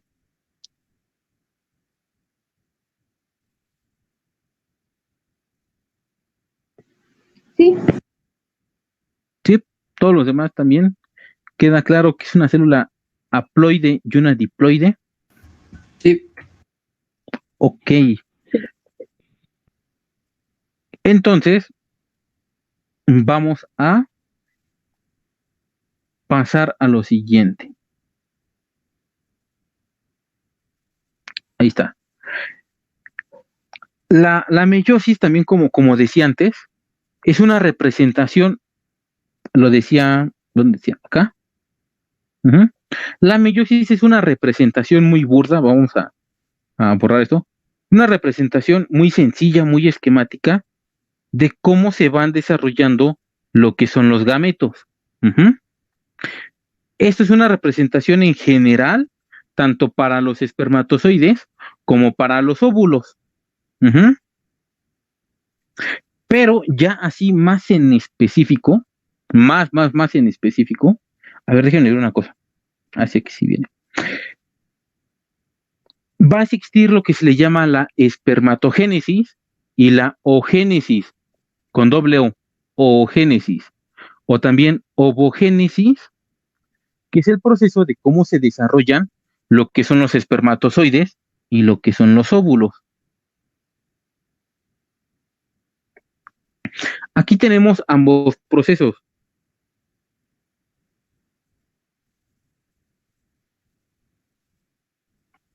Aquí tenemos la espermatogénesis y la ogénesis. Aquí, a partir de unas células que se llaman células germinales o originarias, que serían las espermatogonias primarias y las ogonias, se van a desarrollar los espermatozoides y los óvulos. En el tercer mes de la gestación, de que ya pues ocurrió la fecundación, pues ya se embarazó la mujer y se está desarrollando el feto, en el tercer mes se dan los cambios dependiendo si el individuo es cromosomas XY o XX, que se van a formar los órganos sexuales. Ahí se comienzan a crear las células que más adelante van a dar lugar a los espermatozoides y a los óvulos. Ahí estas células se forman y tienen varios procesos de mitosis, de multiplicación de células. Durante este proceso, las espermatogonias y las ogonias van a multiplicarse. Ujú. Solamente que aquí van a ocurrir dos cosas diferentes. Ujú. En el caso de los seres, de los humanos en los hombres, Estas espermatogonias después se van a dividir en unas células y van a desarrollarse en unas células que son las espermatocitos. Ya cuando se desarrollan durante la pubertad y todo esto, ya cuando comenzamos a tener nuestros cambios, resulta ser que se van a crear estos espermatocitos, pero se van a crear espermatocitos de dos tipos. Los, no se rompieron en la cabeza y les llamaron los espermatocitos A y los espermatocitos B. Los A van a tener un propósito bien importante. Van a servir para seguir haciendo mitosis y proliferar un montoncísimos de espermatozoides. Y los espermatocitos B, eso es los que se van a convertir en, en espermatozoides que se van a desarrollar y van a tener las meiosis. Por eso los hombres tenemos una cantidad casi ilimitada de espermatozoides, porque tenemos unas células que se están, este, que se están multiplicando y están dando lugar a otras células que esas sí se van a desarrollar. Unas se conservan y las otras son las que se desarrollan. Por eso los hombres tenemos un montoncísimo de espermas y todos los días, en este momento, pues estamos fabricando millones de espermatozoides. Uh-huh. Somos máquinas de crear espermatozoides. Pero en el caso de las mujeres, esto no pasa. Las mujeres tienen sus células, las divisiones mitóticas, y se crean toda la cantidad de óvulos que van a tener en toda su vida. Uh-huh. Estos ya se forman, se multiplican, se vuelven a multiplicar y ya se quedan así. Por eso la mujer sí tiene determinado cuántos óvulos va a tener a lo largo de su vida, porque ya se reprodujeron estas células. Y no hay otras células A o B, como en el caso de los espermatozoides. Estas células tienen la edad que ustedes tienen más 6 meses, porque ocurrieron, se desarrollaron 6 meses atrás de cuando ustedes nacieron, cuando ustedes todavía estaban en la pancita de su mamá. Entonces, por ejemplo, si ustedes tienen, no sé, acaban de cumplir, vamos a suponer, ¿no? 18 años, sus óvulos de ustedes las mujeres tendrían 18 años y medio. O si ustedes tienen 18 años y medio, o sea, 18 años, 18 años, 6 meses, ese óvulo, los óvulos que ustedes tienen, ya tienen 19 años. Uh-huh. Por eso las mujeres les recomiendan que no tengan hijos tan grandes, porque esos óvulos pueden dañarse porque los van acompañando a ustedes. Entonces pueden acumular mutaciones y si tienen hijos a edades muy avanzadas, pues van a tener muchísimas mutaciones y se las van a heredar a sus hijos. Uh-huh.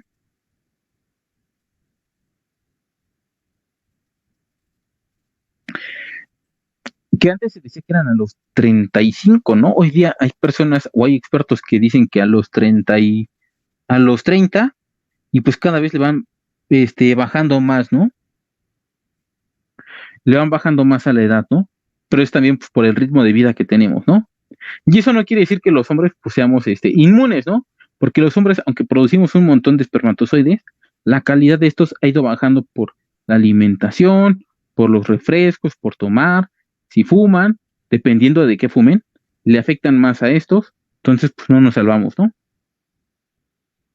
Ahora, los espermatozoides, después de la primera división mitótica, se convierten en espermatocitos de segundo grado, aquí de primer grado y aquí de segundo, y estos van a tener que madurar, para convertirse ahora sí en espermatozoides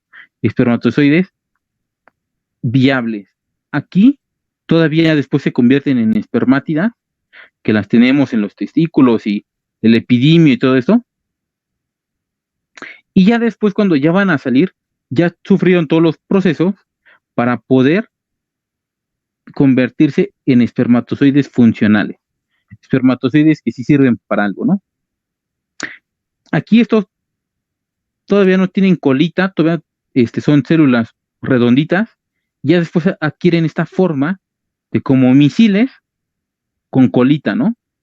En el caso de los espermatozoides, estos cuando nosotros, creo que sí lo había dicho, ¿no? En genética, o no sé si no lo dije, este, los hombres, en nuestros espermatozoides, en la colita tenemos todas las mitocondrias, ujú, porque se necesitan para dar energía para mover la colita del espermatozoide.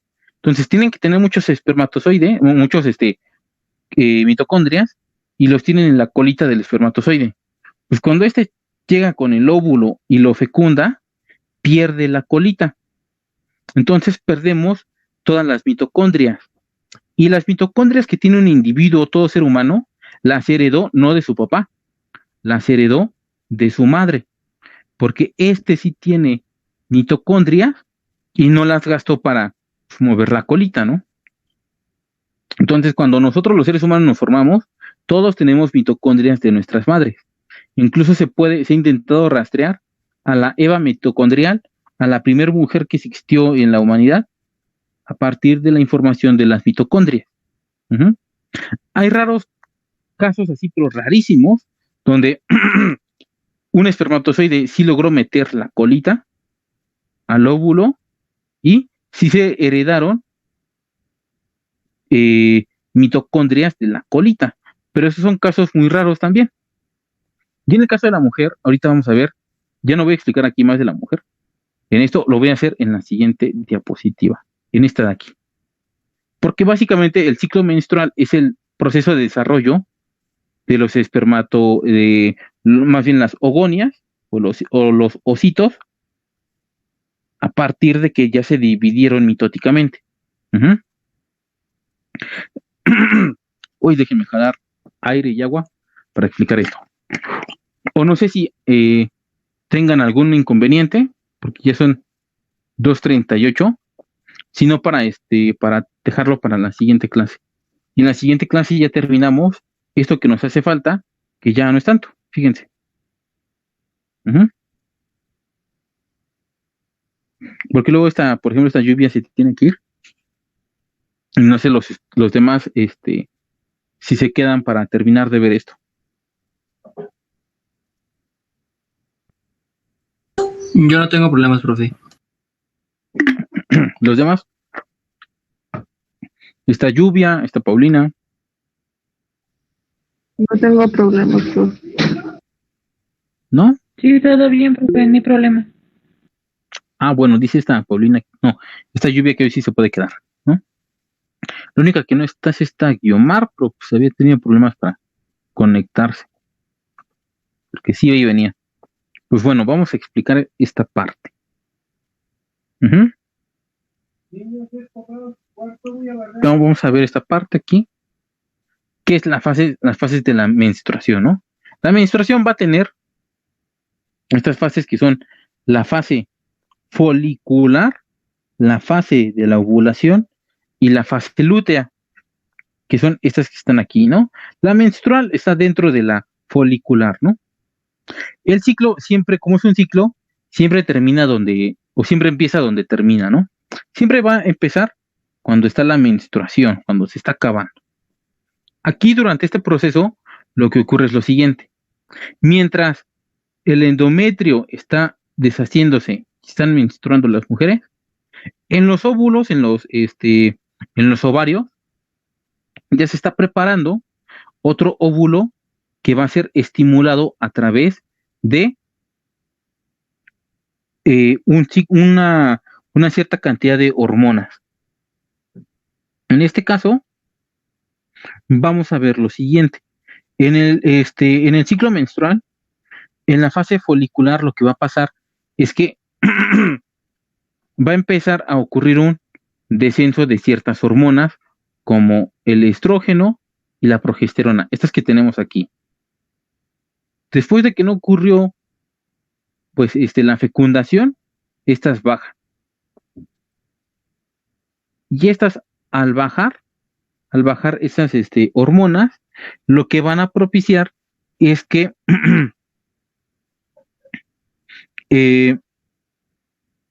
se da, pues, toda esta parte de la pérdida del endometrio, pero va a empezar a actuar otra hormona, esta que se llama FSH, que es folículo estimulante, está en inglés, que va a empezar a subir. Fíjense cómo aquí al final está decreciendo, pero aquí al principio está como que volviendo a crecer, ¿no? Esta hormona va a ser importante porque va a estimular los folículos donde se encuentran los óvulos. Estos folículos comienzan a estimularse y comienzan a crecer gracias a esta hormona. Cada folículo que se va a estimular va a tener un óvulo. A medida que esta hormona, folículo estimulante, va disminuyendo, solamente uno de los folículos, generalmente se estimulan 4 y solamente uno va a tener un desarrollo. La hormona estimula a 4, pero solamente uno se va a desarrollar. Y una vez que acaba el proceso o que va acabándose este proceso, va a empezar la fase ovulatoria, esta de aquí. Aquí, uno de los 3 óvulos, no es de los 4, se va a desprender. Esto es porque va a empezar el aumento. Fíjense cómo aquí cae, después vuelve a crecer el aumento de esta hormona LH, que es la hormona luteinizante. No dice aquí, no. La hormona luteinizante, que es esa LH, que va a ayudar a que se desprenda aquí el óvulo. Una vez que esto ocurre, los niveles de estrógeno y las demás cosas y progesterona van a empezar a elevarse ya una vez que ocurre este evento, que se incrementa aquí y se libera el óvulo. El estrógeno llega así a su máximo, la progesterona va a empezar a subir para volverse a preparar para el engrosamiento del endometrio. Ya después de esto, empieza la fase lútea, esta cosa que está aquí. Durante la fase lútea, lo que va a pasar es que pues ya descienden los niveles de la hormona LH y FSH, luteinizante y folículo estimulante, porque pues ya hicieron su trabajo de estimular al folículo y que se liberara. Y el folículo, donde se liberó, se va a cerrar y se va a formar una estructura llamada cuerpo lúteo. Este famoso cuerpo lúteo lo que va a hacer es que va a empezar a producir progesterona, que va a ser el que va a provocar el engrosamiento de el endometrio, que es en donde se depositaría el óvulo si llega a ser fecundado. ¿Cómo va a ocurrir este proceso de que la progesterona y que los estrógenos iban ahí subiendo y todo esto? Se va a dar este engrosamiento del endometrio. Aquí solamente puede pasar una de dos. Si no se fertiliza ese óvulo que se liberó, lo que va a pasar es que se deja de producir la progesterona. Se deja de producir y van a caer. Esta caída que tiene aquí, cuando no se fecunda, lo que va a producir es que se degenera el endometrio y comienza a degenerarse y se va a producir la famosa menstruación. Ahí se va a ir el óvulo y se va a ir también el endometrio. Vamos a suponer que sí es fecundado el óvulo. Si sí fuera fecundado el óvulo, por cierto, el cuerpo lúteo se degenera si no ocurre la fecundación. Si sí ocurre, este cuerpo lúteo tiene que seguir produciendo hormonas para que el endometrio no decaiga, no se degenere, y ahí se dé la implantación del óvulo fecundado, se lo cubra este tejido y comience el proceso de empezar a crear la placenta y demás estructuras para que se pueda desarrollar este óvulo fecundado, ¿no? Este cigoto. Había dicho que 3 de estos, no, más bien 4 de estos se estimulaban y uno de estos se liberaba. Pues los otros 3 que no se liberan también se degeneran y se convierten en cuerpos lúteos. Ujú. Por eso las mujeres, aparte de que tienen contado el número de óvulos que van a tener, este número decrece aún más porque de cada ciclo menstrual, ustedes, aunque no lo vean, se estimularon 4 células y solamente una salió, y la que salió pues, todavía agarró y se degeneró, no se desarrolló bien. Entonces así va bajando todavía más drásticamente el número de óvulos que tiene una mujer. Ujú. Estos son todos los procesos de hormonas que pasan cuando se ponen, aquí vemos cómo se van subiendo y bajando. Este es un juego de hormonas que suben y bajan. Este es un resumen de todo lo que acabo de decir. Se presenta la formación de los folículos, secreción del estrógeno, fase ovulatoria, desprendimiento del óvulo y la fase lútea, ¿no? Antes de pasar esta parte, ¿quedó alguna duda con esto? Porque luego es un montón de hormonas y de cosas y luego uno se le va la onda, ¿no? A mí también se me va.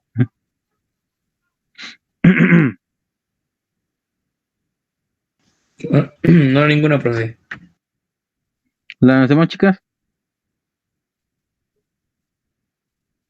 No, profe, todo bien. está bien. Yo esperaría que si hubiera dudas, a lo mejor fueran de Vic, porque es hombre. Pero si las demás dicen que no hay dudas y tampoco Vic tiene dudas, pues entonces todo está bien, ¿no? Vamos a pasar a esto. No, aquí no, a esto.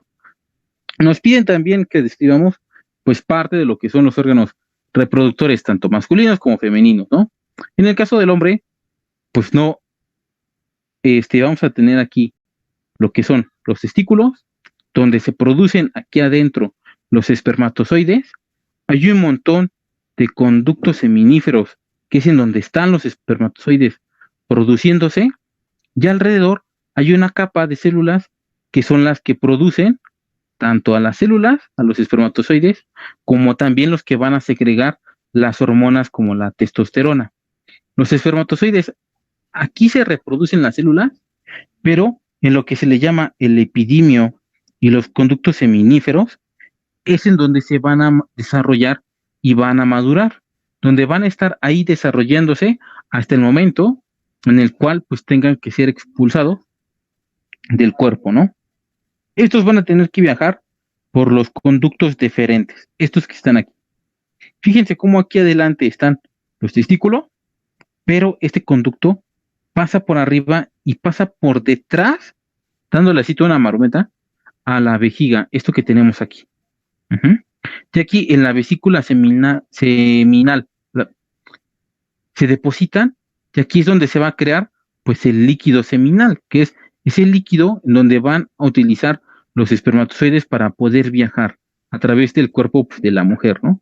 Para que estén bien hidratados, para que estén bien nutridos y tengan las energías para poder llegar hasta a este lóbulo. Después, aquí tenemos lo que es la próstata, ¿no? Que bien chistoso porque siempre lo describen que es como un hueso de melocotón, ¿no? Esta cosa. Aquí ocurre lo siguiente. En este punto de la próstata es donde tenemos la unión entre el aparato reproductor y el aparato urinario, porque aquí tenemos la vejiga. Toda la orina se deposita aquí, se produce, se deposita aquí, y a través de la próstata, o pasa la orina o pasa el esperma, ¿no? El eyaculado. No pueden pasar ambos y sirve para tapar y que no no pase, porque si no, pues pasarían cosas muy horrendas, ¿no? Si esto fuera así.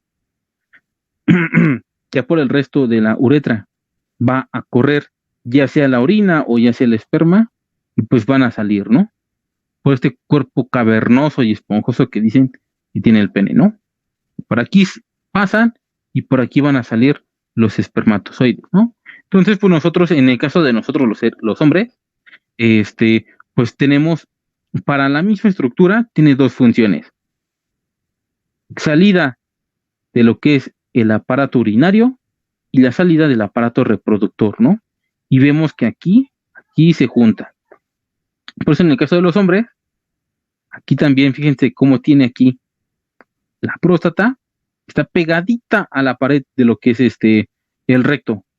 Por eso las pruebas que se hacían, por ejemplo, para la próstata, se hacían con la famosa palpación del recto, ¿no? Hoy día ya hay pruebas cada vez más modernas. Creo que sí ya estaban desarrollando una donde ya ni siquiera tengan que palpar ni nada de eso, te sacan pura sangre. Ya te sacan sangre, la analizan y ya te dicen, no tiene nada de cáncer de próstata, ¿no? O te la analizaban y te decían, señor, pues lástima, ya le hemos detectado tal cosa, ¿no?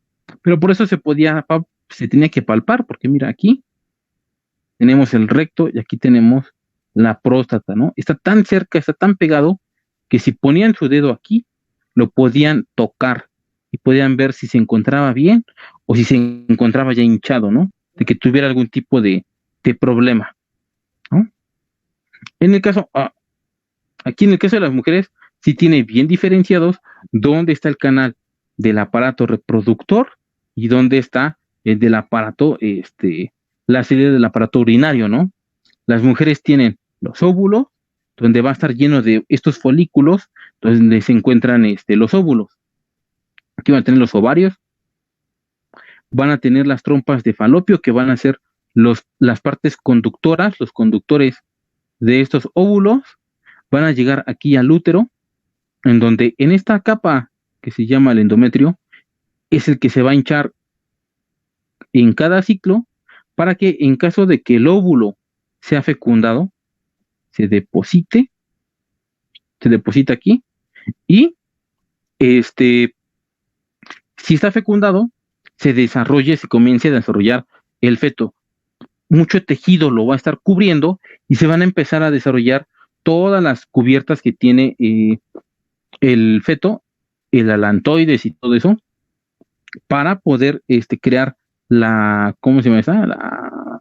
Ahí se me fue el nombre y la acabo de decir ese rato, la placenta, ¿no? Toda esa parte. De hecho, ya se me estaba yendo. Aquí pues vamos a tener la vagina y la cervix, que es por donde va a ingresar el espermatozoide, que aquí va a tener que llevar su camino hasta ya sea los túbulos, o a veces sigue hasta acá, ¿no? Hay, por ejemplo, lo que le llaman el embarazo, ya se me olvidó su nombre, ectópico, que es en donde las mujeres, en vez de depositarse el óvulo aquí, se depositaba por acá, por estas partes de los túbulos. Y era súper feo. Porque no necesariamente llega aquí siempre, o sea, ahora sí que el cuerpo no es perfecto, el cuerpo tiene sus errores, y se daba mucho en eso, sobre todo se dan en mujeres muy jóvenes, que no están bien desarrolladas todavía. Pasamos a la parte de los métodos anticonceptivos. De estos pues, hay varios tipos, y el único que sí protege contra las ITS, pues va a ser el de barrera, ¿no? El condón masculino, el condón femenino, aunque esa cosa nadie la usa. O nadie lo quiere utilizar, o porque sí existe, que tanto protege de la posibilidad de embarazo, como también de las infecciones de transmisión sexual. Los demás te ayudan para evitar el embarazo. Los hormonales, como las pastillas, la pastilla del día siguiente, los químicos como los espermaticidas, los intrauterinos como el DIU, o los quirúrgicos ya definitivos como la ligadura de trompas y la vasectomía, pero ninguno te va a proteger contra las ITS. Solamente estas de acá, solamente el condón. Y eso bien usado, ¿no? Porque luego la gente ni siquiera lo usa bien. Hasta aquí, ya lo único que nos faltarían serían las enfermedades. Antes de terminar, porque sí, esas las vemos en la siguiente clase, les voy a contar una historia de la vida real, porque hay que hacer conciencia de esto, ¿no? Actualmente la cantidad de personas enfermas con enfermedades de transmisión sexual por estas infecciones cada vez aumenta más. ¿Por qué? Pues porque las personas solamente utilizan estas cosas para evitar el embarazo, pero nunca se ponen a pensar que también pues, les puede dar algún tipo de infección. Ujú. Por eso hoy día las infecciones de transmisión sexual cada vez aumentan más. Por ejemplo, en el caso de las que son por bacterias, como la sífilis, la gonorrea y otras, la gente se confía porque pues, te dan unos antibióticos y ya, ¿no? Pero ha aumentado cada vez más la, resistencia a estos antibióticos y lo que ha pasado es que cada vez es más difícil, tienen que meter más dosis, meter otros antibióticos más fuertes para poder eliminarlos. Entonces, aunque tenemos hoy con qué eliminarlos, el día de mañana podríamos no tenerlos, porque pues, ya los hicimos tan ultra resistentes que ya no podemos con ellos, ¿no? Les voy a poner un caso de cuando se hacen muy mal las cosas. Está el caso, por ejemplo, de Japón, en donde yo conozco, o yo he platicado con gente de Japón, sé japonés, tengo mi maestro japonés, y el otro día, por ejemplo, incluso tuvimos una clase acerca de cómo pedir ayuda cuando tienes algún problema de salud en Japón, ¿no? Porque se da mucho, imagínate, vas a un país extranjero y no sabes pedir ayuda, ¿no? Y entre eso, pues ya hablando, nos decían, es que las enfermedades allá de este tipo están súper desatadas porque allá no se tiene una cultura de siquiera utilizar estos. Allá las mujeres agarran y pueden conseguir fácilmente estos, las hormonales, y se toman las pastillas así como si fueran chocolates o como si fueran dulces. Sobre todo ¿cómo se llama? La del día siguiente. Esa se la toman así como si nada. Y el problema es que aunque la gente siempre piensa que, por ejemplo, en Japón, la gente no hace nada por el tipo de vida que tienen, no, sí, pero hay una cantidad de enfermedades de este tipo muy suelta porque la gente no se cuida, porque la gente no tiene ese cuidado y porque en las escuelas y en los medios y demás no se habla de nada de esto. Ese es un problema de salud pública y es súper facilísimo que te puedas infectar.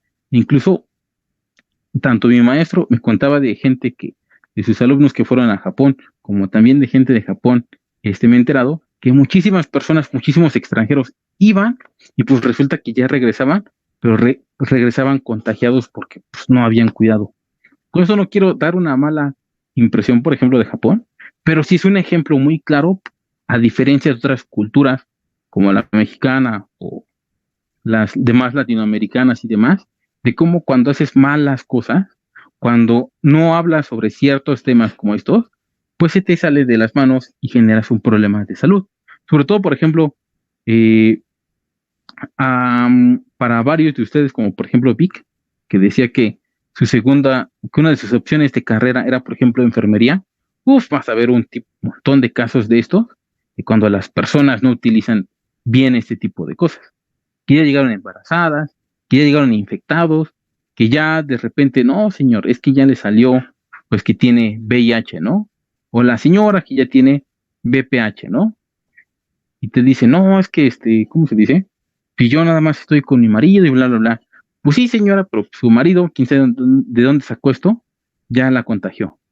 Y no siempre ocurre por andar ahí haciendo cosas, a veces incluso te da hasta porque te sentaste en un baño todo sucio en, en algún lugar, ¿no?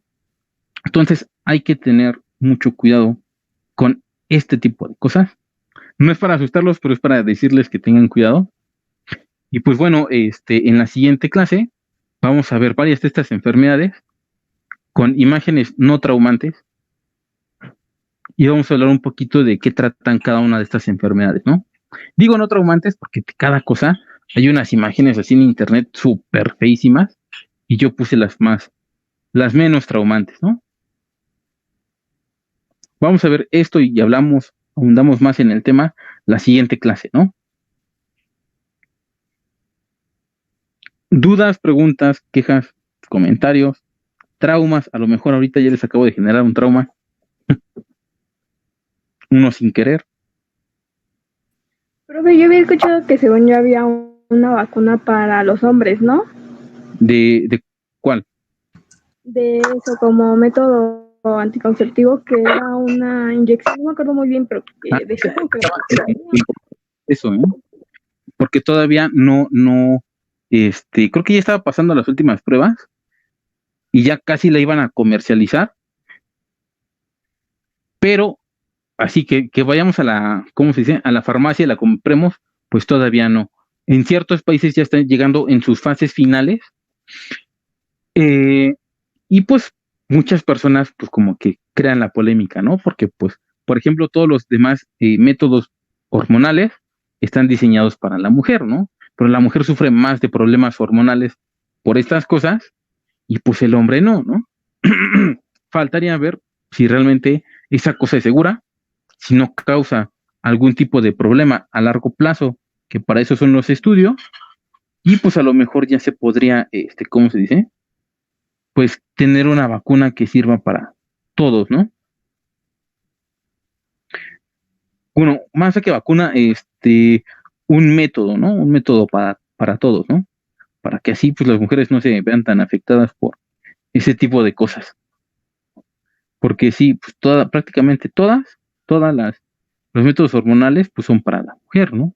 Porque en el hombre era mucho más difícil poder hacer algo para que se inhibiera el- la maduración y todo esto de los espermatozoides, ¿no? Si hay y si funciona y si no causa problemas a largo plazo, pues bien, ¿no? Yo creo que incluso ya dejándose de cosas o de miedos, porque el miedo es pues yo creo que el miedo de todos, ¿no? De utilizar algo así, de todos los hombres sería pues que te dejara estéril, ¿no? O algo así, ¿no? Si no pasa nada, si segura y todo eso, pues a lo mejor y hasta el final, pues los hombres son los que van a utilizar más esa cosa, ¿no?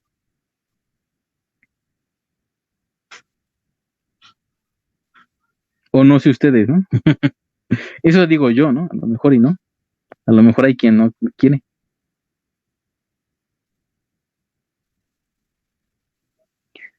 ¿Alguna otra pregunta, comentario, sugerencia?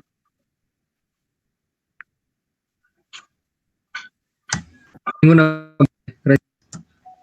Ninguno. Entonces, si quieren, aquí le dejamos. Y nos veríamos el